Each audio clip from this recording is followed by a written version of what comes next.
আসসালামু আলাইকুম। আশা করি সবাই ভালো আছেন আর দোয়া করি সবাই ভালো থাকেন। অনেক দিন পর ইউটিউবে আসলাম শুধু একটা বিষয় নিয়ে। আজকে সারাদিন ফেসবুকে দেখতেছি তোলপাড়, মানে রাষ্ট্র ধর্ম ইসলামকে বাতিল করার জন্য এক হিন্দু সম্প্রদায়, এক লোক অসন্তোষ ঘোষ নাকি কি নাম তার, মানে আইনি নোটিশ পাঠাইছে। মানে বাংলাদেশের সবচেয়ে বড় বড় লোকদেরকে, 10 জন লোকদেরকে আইনি নোটিশ পাঠাইছে কি 15 দিনের ভিতরে বাংলাদেশের রাষ্ট্র ধর্ম ইসলাম সংবিধান থেকে উঠায় নেওয়ার জন্য। একটা কথাই বলতে চাচ্ছি, এখানে আমরা হিন্দুদেরকে আমরা ভাই মনে করি, যেহেতু আমরা বাংলাদেশি বাংলাদেশ হিসাবে আমরা যেহেতু একই জাতি, মানে বাংলাদেশি হিসাবে যেহেতু আমরা একই জাতি, সবাইকে ভাই ভাই হিসাবে হিন্দু বৌদ্ধ খ্রিস্টান সবাই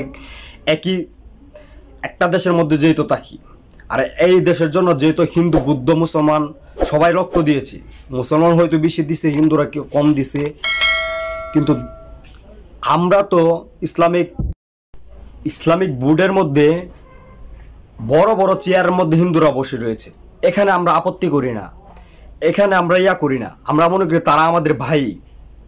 ইসলামিক ইয়ার মধ্যে বুটের মধ্যে তারা বসে রয়েছে বড় বড় পদের মধ্যে হিন্দুরা, আর বাংলাদেশের মধ্যে হিন্দু কিন্তু 4 আর 5%, অথচ তারা চাকরিজীবী প্রায় 40%-এর উপরে আছে। তারপর আমরা আপত্তি করি না, আমরা মনে করি আমরা বাংলাদেশের ভাই ভাই হিসাবে সবাইকে মেনে নিয়েছি আর সবার সাথে মিলেমিশে থাকতে চাই। কিন্তু কিছু হিন্দু আছে বাংলাদেশকে অশান্ত করে তুলতে চাই। আসলে দেখেন, রাষ্ট্রধর্ম ইসলাম থাকাকালীন কি ইসলামের কোনো উপকার আসে নাই? আমরা কি কাউকে বলতেছি রাষ্ট্রধর্ম ইসলাম জোরপূর্বকভাবে সবাইকে ইসলামের নীতি মানতে হবে? হিন্দু যারা আছে, বৌদ্ধ যারা আছে, আমরা কি এই কথা কখনো কাউকে বলছি? বা কারো উপরে রাষ্ট্রে ইসলামকে কি জোর করে ছাপিয়ে দিয়েছে? অথচ দেখেন, রাষ্ট্রধর্ম ইসলাম বাতিল করার জন্য বড় বড় 10 জন লোককে নোটিশ দিয়েছে, আইনি নোটিশ, 15 দিনের মধ্যে রাষ্ট্রধর্ম ইসলামকে বাতিল করার জন্য।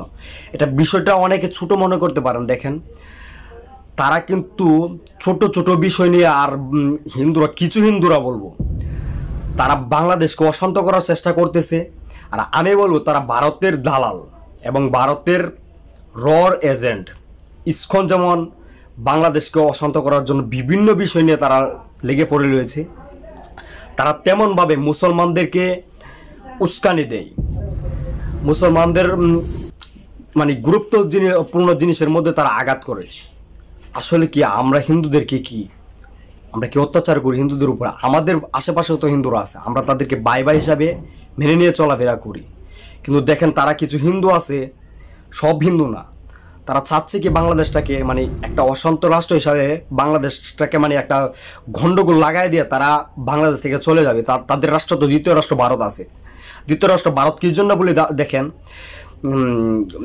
ওই গণস্বাস্থ্য ওই ডাক্তার জাফরুল্লাহ কি ভারতকে কি বলেছে, ভারতকে কি বলছে না বলছে সেটা তো দেখার বিষয় না। আমরা ভারতকে বললে তো আমাদের শরীরে লাগার বিষয় না। ভারতকে বলছে বাংলাদেশের কিছু হিন্দু জাফরুল্লাহর বিরুদ্ধে বিক্ষোভ মিছিল করছে, মানে বিক্ষোভিয়া করছে।